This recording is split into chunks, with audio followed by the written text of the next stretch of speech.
اعتکاف دا سنت مؤکده علی الکفایه ده نو په مزدوری باندې یو کس نیول او اعتکاف تکینول دا جایز دیو کنا دی کې د علماء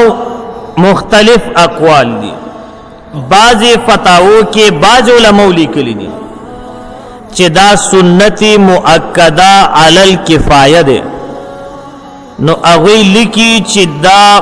مستقل عبادت ده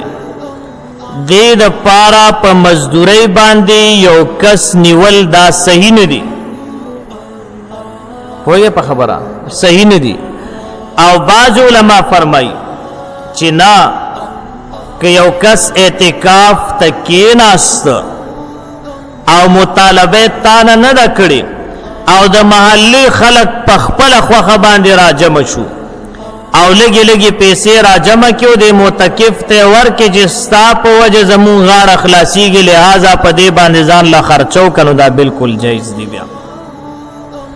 لکه زمونږ استادو دور کې چې کم خلک اعتکاف تکینی الحمدلله محله والا په ډیر خیال ساتي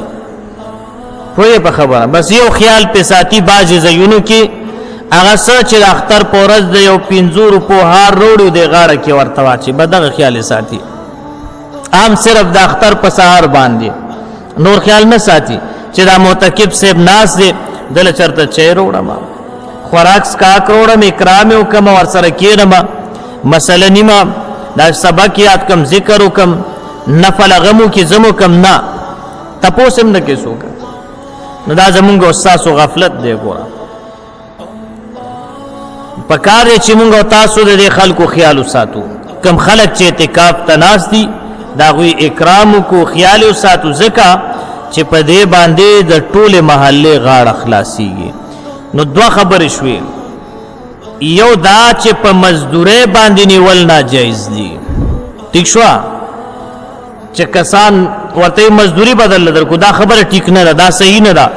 ها کدا کس اعتکاف تکینا سو د خلکو ته پته وا چې دا غریب هم دی او دا غي باوجود هم دا ناس دی او دا محله غاړه په اخلاصي او غي په